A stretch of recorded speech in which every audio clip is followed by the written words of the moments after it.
Good morning. Welcome to Liam's Daily Book Reviews here at Northam's Haunted Book Factory. This morning I want to talk about a favourite short story of mine by Stephen King. It's a story I read when I was 11 or 12. I've read it countless times since then. It is a favourite of mine. It is contained in Stephen King's Night Shift and it is called I Know What You Need. Now, this book, Night Shift, I could do a review on the whole book, but I'm not going to because there are stories in here that I like a lot more than I Know What You Need. Strawberry Spring is like my favourite story in there. One for the Road is a fantastic story. Trucks, Battleground, all these stories I could do a review on. So today I thought I'd just do a little personal favourite of mine called I Know What You Need. It's a story about a girl named Elizabeth who's in college and she's cramming for an assignment when this strange looking man named Ed Hamner comes in and says to her, I know what you need.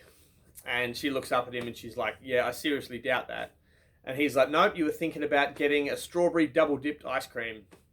And she spins out because in the back of her mind, she was thinking about closing the books and going for an ice cream. And it's just quite bizarre. And he even looks a bit familiar. She wouldn't normally date a guy like this. He's got mismatched socks. He's a skinny guy with glasses who's floating inside his big green army jacket. But there's just something about him. So she ends up going to have an ice cream with him and goes back to her dormitory where she shares with a friend of hers named Alice. Now, straight away, Alice doesn't like Ed. And as we go along, further along in the story, we find out Ed is trying to have a relationship with Elizabeth. But Elizabeth has a boyfriend named Tony. Excuse me. The story goes on so that Elizabeth starts having nightmares. She has this one really important nightmare where Tony is actually trying to bury her in an open grave, her boyfriend, when Ed comes along and scares Tony away and helps her up out of the grave. But then when she touches Ed's hand, she realizes she's holding the paw of a big wolf. And he's looking at her with his big wolf eyes and he says, I know what you need. And she wakes up screaming. Ever since that dream, she doesn't want to marry Tony. And a week later, Tony is killed in an automobile accident. So she's grieving her boyfriend who died, but also there's a part of her inside of her that didn't want to marry Tony, that was glad that the choice to marry him or not was actually taken out of her hands by this horrible automobile accident. And that's when Ed pops up again. Right in the perfect timing of her grief, he comes and he offers her his services and his shoulder to cry on, and their relationship really properly begins from there. She starts to fall in love with him, and he has been in love with her since the first time he met her.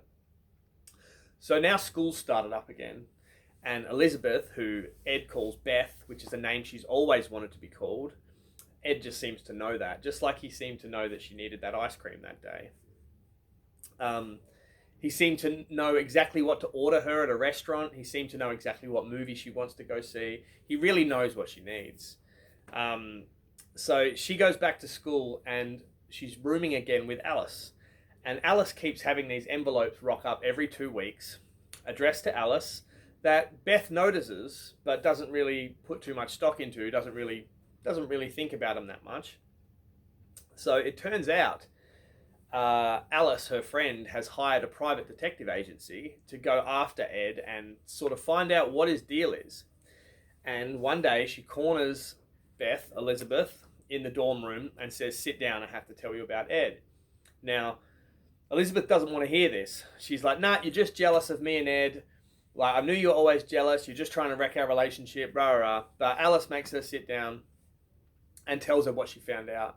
What she found out is Elizabeth does indeed know Ed Hamner. He went to primary school with her in the 2nd grade. He was that geeky kid that sat up the back and just watched her.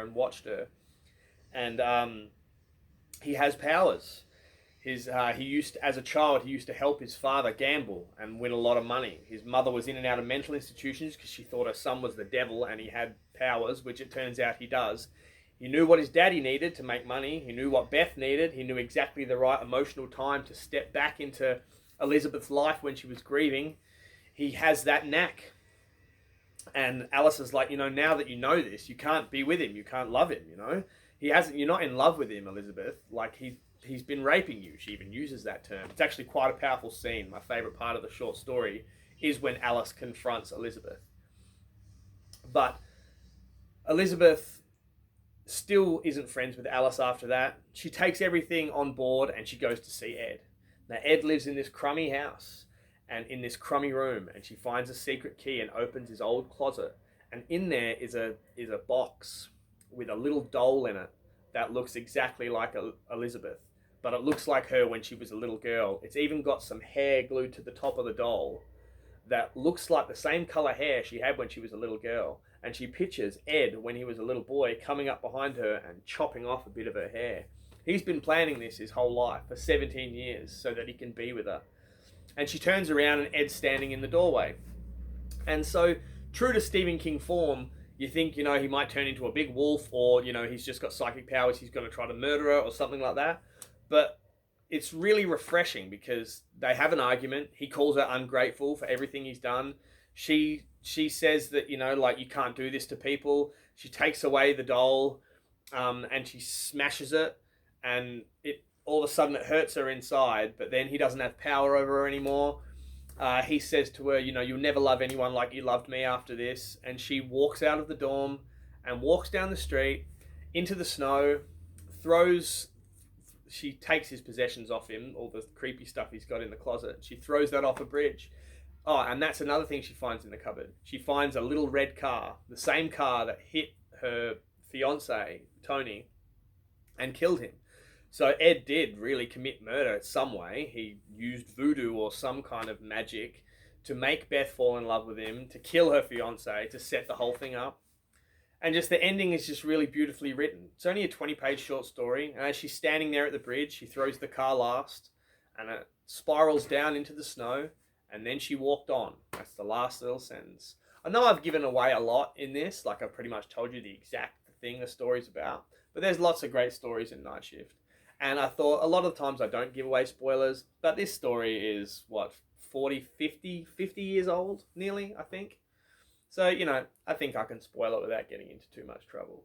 It's a really beautiful story. Critics have actually said that Stephen King can't write a believable female character, and I kind of understand what they mean by that. Beth's no different. She is a bit two-dimensional, the way Stephen King viewed women in his 20s. But it's still a great story. I find myself returning to it over and over and over again when I want to read something that just feels really good. It's not a horror story at all. It also made me want to write short stories, that story did. It made me want to try to write something with a cool little twist, the way that has a cool little twist. So I really recommend reading I Know What You Need by Stephen King. That is it for today. I don't know what I'm going to review tomorrow. I thought I'd sleep on it, so it'll be a surprise tomorrow. I'll think about it tonight and I'll get back to you. So like and subscribe. If you have a book or a movie you would like me to review, please leave it in the comments section below. And take care of one another and read some good books. Bye.